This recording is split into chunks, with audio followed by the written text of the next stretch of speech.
भगवान शिव ने बताया सबसे बड़ा मोह क्या है जो आत्मा को बांधता है। भाग 2। राजा धर्मसेन ने अपने निर्णय का बोझ अनुभव किया। राघव स्वस्थ था पर सैकड़ों परिवार की आंखों में आंसू थे। जहां राजा को समझ आने लगा कि मोह कभी केवल व्यक्तिगत सुख नहीं देता, वह धर्म और नीति को भी छुपा देता है। अकाल का संकट धीरे धीरे टल गया। वर्षा समय पर हुई और खेतों में हरियाली लौट आई। प्रजा फिर से सुख का अनुभव करने लगी, लेकिन सीमांत के गांव में जो भय डकैतों के आक्रमण से फैला था वह अब भी स्मृतियों में जीवित था। लोग अब भी आपस में कहते हैं, राजा का हृदय दयालु है, परंतु उनके निर्णय में पक्षपात झलकता है। वे सब कुछ अपने पुत्र के सुख के लिए कर देते हैं। इसी बीच पड़ोसी राज्य से खबर आई कि सीमा पर विद्रोही दल सक्रिय हो रहे हैं। सीमांत किलों से संदेश आया कि शत्रु कभी भी आक्रमण कर सकते हैं। सेनापति और मंत्रिमंडल ने राजा से निवेदन किया, राजन, हमें अपनी सेनाओं को सुदृढ़ करना होगा। राजकुमार राघव को अभी नगर में रहकर प्रशासन की शिक्षा लेनी चाहिए। युद्ध भूमि में उसे भेजना उचित नहीं। लेकिन देवी, मोह का जाल बहुत सूक्ष्म होता है। राजा धर्मसेन के हृदय में यह विचार उठा, मेरा पुत्र सूरवीर है। यदि वह युद्ध भूमि में वीरता दिखाएगा तो उसकी कीर्ति चारों दिशाओं में फैलेगी। लोग उसे सच्चा उत्तराधिकारी मानेंगे। सभा में रानी पद्मावती ने भी कहा, राजन, राघव अभी युवा है, उसे पहले अनुभव प्राप्त करना चाहिए। उसकी रक्षा करना आपका धर्म है।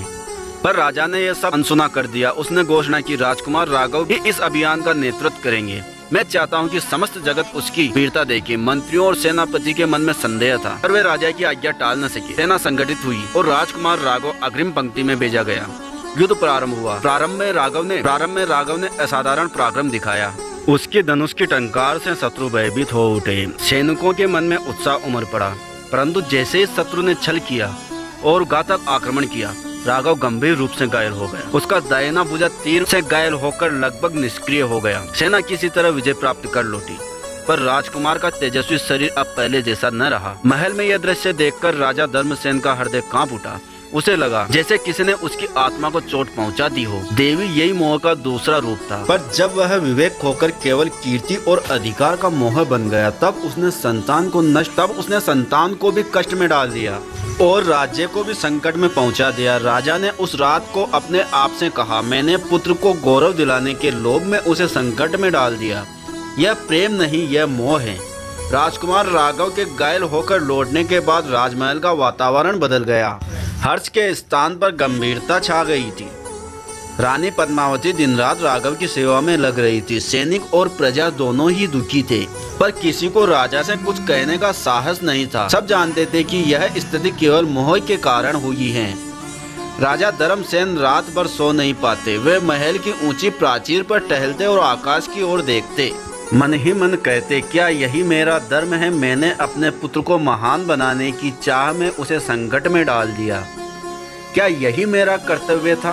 क्या मैं सच में धर्म का पालन कर रहा हूँ या फिर मोह के वश में होकर निर्णय ले रहा हूँ? इन विचारों में डूबे राजा के पास एक दिन उनके गुरु महर्षि गुरुकेतन आए। उनका स्वरूप तेजस्वी था, नेत्रों में शांति और मुख पर करुणा झलक रही थी। उन्होंने राजा को देखकर कहा, राजन, तुम्हारे मन में अशांति है, कहो क्या बात है? राजा ने अपने हृदय का सारा भार गुरु के चरणों में रख दिया। उन्होंने बताया कि कैसे उन्होंने पुत्र के लिए प्रजा की सुरक्षा को पीछे रखा और कैसे उन्होंने कीर्ति की लालसा में राघव को युद्ध में भेजा और कैसे अब उनका हृदय अपराध बोध से भरा है। गुरुकेतन ने शांति से कहा, राजन, यह केवल तुम्हारा ही अनुभव नहीं, हर मनुष्य इसी परीक्षा से गुजरता है। मोह कई रूपों में आता है, कभी धन के रूपों में, कभी पद और कभी यश के रूपों में, कभी परिवार और संतान के रूपों में। यह सब साधारण मोह है जिन्हें पहचानना अपेक्षाकृत सरल है। पर एक और सूक्ष्म मोह है जिसे समझना कठिन है, अहम का मोह है। जब मनुष्य यह मान लेता है कि यह मेरा है, यह मेरे कारण हुआ है, मेरी संतान, मेरा राज्य, मेरा यश, तभी सबसे गहरा बंधन बनता है। पुत्र के प्रति प्रेम स्वाभाविक है, पर जब यह मेरा बनकर धर्म से ऊपर उठ जाए तब वही प्रेम मोह बन जाता है। यही अहम मोह आत्मा को बार बार बांधता है। राजा ने विस्मय से पूछा, गुरुदेव, तो क्या सबसे बड़ा मोह यही अहम का मोह है? गुरु मुस्कुराए और बोले, हाँ राजन, यही सबसे सूक्ष्म और सबसे गहरा बंधन है।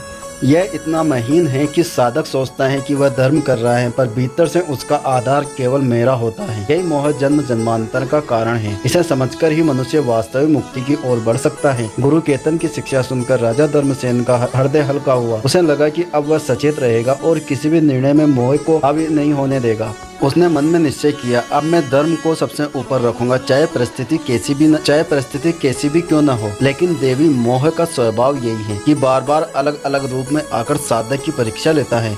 कुछ ही महीनों बाद राज्य में एक नया अवसर आया। प्राचीन काल से यह परंपरा थी कि समय समय पर राजा सोम यज्ञ का आयोजन करता था। यह यज्ञ केवल राजा के वैभव का प्रतीक नहीं था, बल्कि प्रजा की समृद्धि और राज्य की रक्षा का भी प्रतीक माना जाता था। मंत्रियों ने कहा, राजन, यज्ञ की तैयारी करनी होगी। यह आयोजन प्रजा का उत्साह बढ़ाएगा और देवताओं की कृपा भी प्राप्त होगी।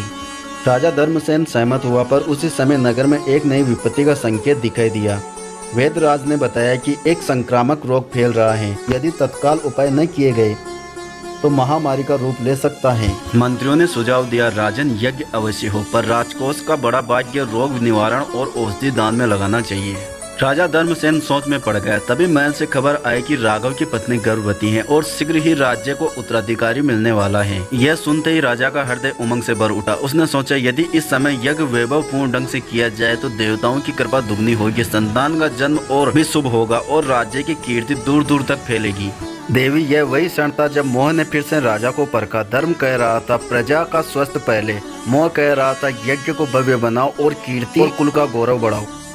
राजा कुछ क्षण मौन रहा। उसे गुरुकेतन की बातें याद आई। हर निर्णय में देखो कि उसमें मेरा कितना है, जहाँ मेरा अधिक वहाँ मोह छुपा है।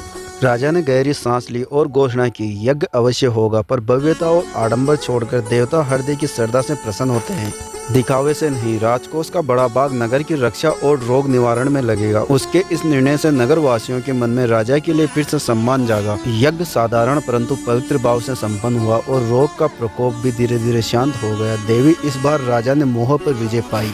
आगे की कहानी आपको भाग 3 में सुनने को मिली।